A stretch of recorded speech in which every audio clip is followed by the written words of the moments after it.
Hi guys, and welcome to another edition of CarShizz. We are here in South Wales on a cliff top with the Toyota GT86.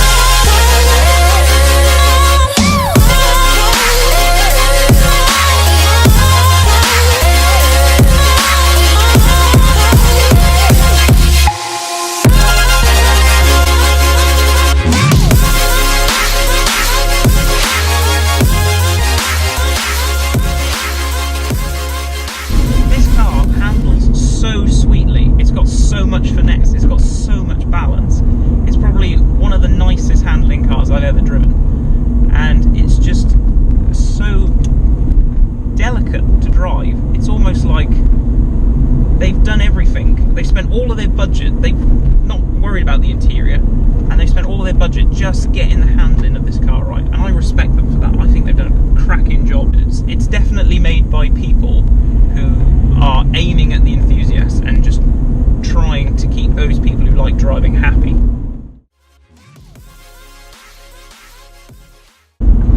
It's a little thing, but it's often overlooked in modern cars, because the amount of times I get into modern cars, performance cars, and the driving position is terrible. It's all over the place. I know they've got to cater to all different shapes and sizes, but quite often you sit too high in a car. Yeah. You're perched on the car. I've noticed you've actually got height adjustment on the seats. You've got height adjustment. These seats are very adjustable, and they are extremely supportive.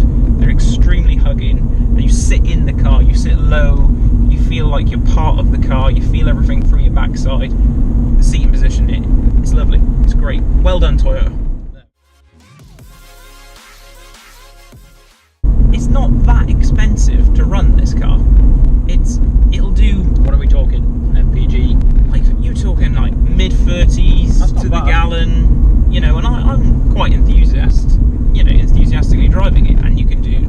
For what would be classed as a sports car as well? Yeah, it's got skinny little Prius tyres on it, which are hard, so they tend to last a while. There's not that many exotic components on the car. And that is one thing that differentiates this from a German car. Exactly. Massively. Like servicing costs, yeah. You know, they're pretty low compared to their German compatriots. It's a cheap car to live with. The way it looks, it's a good looking car. It is a good looking car. It's a good looking car, you know. It's there's a little annoyances, like the spoiler is a bit showy on the back, and the exhausts are straight out of Halfords and things like that. I did notice they're actually quite big exhausts. They're a little bit over ambitious, the exhausts, if I'm honest. Considering this car only has 200 brake horsepower, you swear that it had a lot more based on the exhausts. Yeah. But generally it's a nice design. I just love the way it makes you feel. It puts a smile on your face. So it probably goes back. I think it combines all of the things I've talked about. When you get into this car, you sit in a great driving position. You're in a good-looking car. It wants to have fun, and it makes you smile, and it just makes you glad to be a driver and enjoy driving. That's what I love about this car. Yeah, no, that's fair. I like it.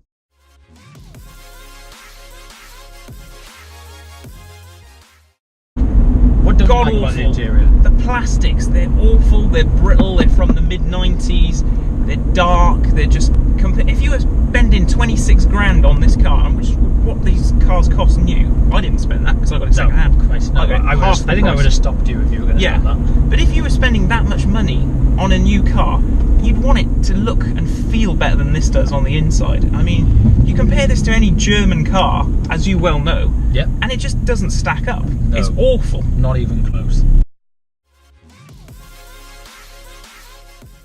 The build quality isn't great on this car. You drive this car for any length of time, and you will wake up to a new squeak and rattle on every journey. I'll be honest, I've noticed a few myself coming from the back. Oh yeah, you'll notice a few one day, and then you'll get into the car the next day, and they'll have disappeared, and they'll have somehow moved to somewhere else in the car.